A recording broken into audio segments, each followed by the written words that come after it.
Olá, turma, eu sou a professora Kaline e hoje, dando continuidade e ainda falando um pouco sobre a Grécia, vamos falar sobre alguns aspectos como o teatro, a arquitetura e a pintura grega, ok? Então vamos iniciar com o teatro grego. Então, falando um pouquinho sobre o teatro grego, né? O teatro grego foi muito importante porque ele foi o precursor, ou seja, a partir do teatro grego nós tivemos a criação do teatro como ele existe hoje. Então serviu de um modelo, apesar de hoje nós termos modificações, né? É algo que acontece normalmente, já que o teatro foi criado na antiguidade e já se passaram bastante tempo desde então, ok? E era uma forma de entretenimento para os gregos, tá? A entrada dos teatros não era paga, era gratuita. Só quem podia atuar era geralmente a aristocracia grega, homens bem-nascidos, porque era uma atividade intelectual. Pobres, escravos, mulheres não eram considerados cidadãos e trabalhavam com atividades manuais, não poderiam então participar, tá? Os homens que escreviam as peças eram chamados de poetas, que era um nome mais geral para pessoas que escreviam mesmo, tá? Hoje nós temos aí chama-se dramaturgo, né? Ou escritor. Na época era poetas, tá? Basicamente, o teatro, como eu já disse, ele era composto só por homens, não tínhamos mulheres, e esses homens interpretavam inclusive figuras femininas. Para isso se utilizavam de máscaras e de vestimentas, tá? Um ator podia fazer mais de um personagem facilmente durante a mesma peça. O teatro ele vai ter sua origem em pessoas chamadas bardos, tá? Que eram homens que sabiam de cor, decorado na cabeça, poesias. E eles saíam nas ruas cantando e tocando suas poesias e ganhavam vida, ganhavam dinheiro assim. Posteriormente, nós vamos ter as Mênades, que eram sacerdotisas do deus Dionísio, que em seus rituais elas saíam pelas ruas cantando e dançando, tá? E ao final do ritual elas faziam um momento de sacrifício, sacrificando animais para o deus Dionísio, também teria nascido daí. E como em todos os aspectos gregos, também tem uma história sobre a origem do teatro que está relacionada à mitologia e ao próprio deus Dionísio, tá? Com o nascimento dele. Se fala que Zeus, deus dos deuses, se apaixonou por uma princesa mortal chamada Selene e se disfarçou de humano para se encontrar com ela. E os dois começaram a se encontrar. Hera, a esposa de Zeus, ficou sabendo, se disfarça de criada, né? Para que Selene pense que ela é uma das suas criadas e começa a colocar na cabeça da princesa Selene que ela tem que passar a perguntar para aquele homem quem ele era, sua verdadeira identidade. Até que Selene começa a insistir com os deuses sobre isso e Zeus se revela na sua figura divina para ela. Os deuses não podiam se revelar nas suas figuras divinas para os humanos, pois os humanos morriam quando viam a forma natural dos deuses. Foi justamente o que aconteceu com Selene, porém ela estava grávida de Dionísio, que como sendo um deus, não morreu. Zeus teria colocado então Dionísio, que não estava pronto para nascer ainda, na sua coxa, até ele estar pronto para nascer, tá? E se fala que essa é a origem do teatro, porque tanto Zeus quanto Hera interpretaram papéis que não eram eles mesmos nesse processo. Zeus para poder encantar Selene e Hera para poder enganar Selene, tá? Então, o teatro grego, né, ele vai ser caracterizado por ter um corifeu, que é o ator principal que vai estar ali falando, um coro, que é bem o que a gente entende hoje mesmo, um conjunto de pessoas cantando juntas, né? O coro repetia o que o corifeu falava para dar mais eco à sua voz, para que a peça fosse escutada pelas pessoas. Não existia o microfone, vamos lembrar disso, tá, gente? Os atores faziam mais de um papel, como eu já falei, e por isso um sujeito chamado Tepes inventou as máscaras para as trocas de personagem. Aqui nós temos alguns exemplos de máscara, tá?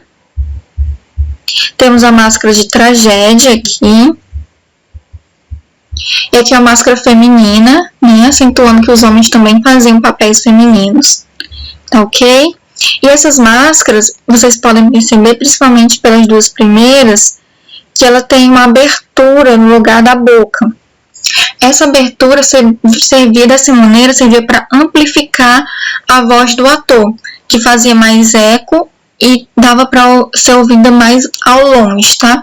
As máscaras e o ornamento dos atores eram bem maiores também do que eles próprios. E aí, no teatro grego, nós vamos ter dois gêneros especificamente. A comédia e a tragédia. A tragédia era o gênero mais comum, tá? Que falava principalmente das angústias dos heróis, como eles também erravam, como eles também tinham finais trágicos, tá? E como a vida deles assim não é perfeita. Um exemplo de uma tragédia é a peça chamada Édipo Rei, né? Em que o herói Édipo acaba por engano matando o pai dele e desposando a própria mãe sem saber que era sua mãe. Quando ele descobre o que tinha feito, ele arranca os próprios olhos e começa a vagar enlouquecido pela Grécia, né? E a mãe e esposa dele, quando descobre que se tratava do filho dela, ela se mata. Então a gente tem aí um exemplo clássico de uma tragédia grega. A comédia, geralmente, ela era uma espécie de caricatura de figuras importantes na Grécia, que eram retratados nas peças, sem que se deixasse... Era evidente de quem as peças se baseavam, mas os nomes não eram citados, tá? Era uma forma também de realizar críticas, né, aos políticos gregos da época. E aqui a gente tem um exemplo de como era um teatro grego, tá? Temos aqui a parte dos atores, parte do coro, e aqui a parte da plateia elevada. E aí, falando um pouquinho sobre os maiores poetas gregos, né? Lembrando que os poetas, nesse caso, eram os escritores das peças, tá? Vamos ter o Esquilo, que é essa primeira imagem aqui, a gente pode estar vendo. Escreveu peças que ficaram famosas principalmente por retratar a guerra entre Atenas e os persas, as guerras médicas, que nós já vimos um pouco sobre elas, tá? Ele foi responsável por aumentar o número de personagens que existiam nas peças, para que houvesse mais diálogo, mais interação entre os atores, deixasse as peças mais interessantes, com mais conflitos, tá? Temos também Sófocles, aqui também retratado por esse busto. Foi responsável por escrever uma tragédia muito conhecida, que eu acabei de comentar com vocês, né? Tragédia do Édipo Rei. O Eurípides, aqui o retrato dele, né? As suas peças vão ser mais críticas sociais, que vai se discutir mais a miséria humana, os erros humanos, tá? Vão ser então mais realistas. Vamos ter o Aristófanes, né? Esse último, que ele focava mais no outro gênero, que era justamente a comédia. Portanto, ele também fazia críticas sociais, atacando as figuras políticas do período, tá? Falando um pouquinho sobre a arquitetura grega, né? As colunas da arquitetura grega. A arquitetura grega é muito famosa até os dias de hoje, porque muita coisa da Grécia Antiga resistiu. E eram obras monumentais, belíssimas, grandiosas, né? Como templos que a gente ainda tem, né? Restos de templos, principalmente. Produções como estátuas, locais públicos, né, na Grécia de hoje, que preservam restos da Grécia Antiga. Falando um pouquinho especificamente sobre as colunas gregas, vamos ter 3 modelos de coluna: as dóricas, as jônicas e as coríntias, certo? As colunas dóricas eram simples, sem adornos, mais quadradas. O intuito delas era justamente servir ao seu propósito, pilares de sustentação, tá? A gente tem um exemplo aqui de como era uma coluna dórica. Vamos ter as colunas jônicas, que elas tinham mais firulas, ou seja, elas eram mais desenhadas, tá? Como vocês podem ver, elas eram compostas por 2 espirais, uma de cada lado. Se diz que as colunas dóricas, com a sua solidez, era a representação do masculino, e a coluna jônica, mais delicada, com mais detalhes, é a representação do feminino, tá? E vamos ter as colunas da cidade de Corinto, né? Que eram bem mais detalhadas, né? Com mais desenhos. Elas vão ter 4 filuras, né? Dessa. Uma de cada lado aqui, mais 2 por trás, que não dá pra ver. E também vai ser bastante desenhada, principalmente desenhos em relevos de folhas, tá? Nessa parte aqui de cima delas. E alguns outros monumentos gregos, né? Vamos ter os templos, que vão ser riquíssimos, são os templos religiosos, então, em que as pessoas deixam oferenda para os deuses, realizam rituais, tá? Onde moravam as sacerdotisas. A gente tem aqui um exemplo, né? Uma reconstrução de um templo da Grécia Antiga, belíssimo, cercado por muitas colunas, né? Uma estrutura mais aberta, apesar das colunas, a gente não tem paredes fechadas. Vamos ter as caríades, que são essas colunas, caríades são colunas, só que em formas femininas. Como a gente pode ver aqui, são pilares de sustentação, certo? As caríades, elas ficavam principalmente nas regiões das acrópolis, que são as regiões mais altas das cidades gregas, onde geralmente ficavam os templos, tá? Vamos ter os teatros gregos, né? Que a gente já falou um pouquinho, a gente já viu uma reconstrução em desenho. Aqui os restos de um teatro grego, né? A gente consegue ver o quão monumental, quão grandioso é essa obra. Algumas outras obras gregas, né? Que a gente tem os restos de um ginásio grego, onde se realizavam as atividades físicas e os treinos do corpo na Grécia Antiga, tá? E aqui a gente tem uma representação de como seria uma praça grega, né? Com prédios públicos, com um templo aqui ao fundo, ok? Falando um pouquinho sobre as pinturas gregas, né? Os gregos, eles vão ser muito conhecidos pelas suas pinturas, que não chegaram em tão grande quantidade até os dias de hoje, né?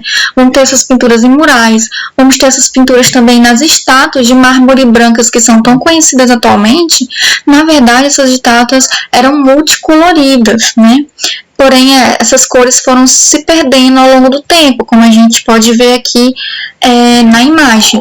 Como a estátua é atualmente, como ela seria, né? Durante o período da Antiguidade Grega. Mas as pinturas gregas chegaram aos dias atuais principalmente através das cerâmicas, tá? Vamos ter alguns tipos de cerâmicas diferentes, que as suas pinturas contavam histórias inteiras. A gente conhece um pouco sobre como as mulheres eram tratadas, sobre como era a política, sobre como era o processo de escravidão na Grécia Antiga. Tudo através das pinturas dos jarros gregos. Então vamos ter os jarros, a ânfora, a hidra e a cratera. São os 3 tipos de jarros principais. A ânfora é um tipo de jarro de 2 alças, tá? Um de cada lado. É utilizado tanto por gregos quanto por romanos e servia principalmente para armazenar bebidas, grãos e alguns alimentos.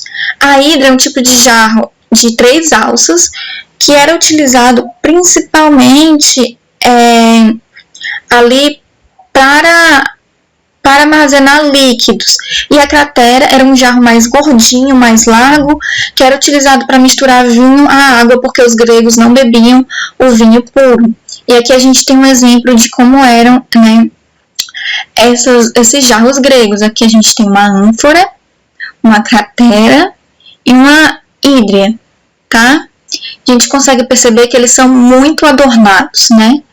Contam muita história através das suas pinturas, tá? Então, gente, por hoje é só. No vídeo que vem a gente dá continuidade um pouco mais falando sobre a cultura e os costumes gregos, então.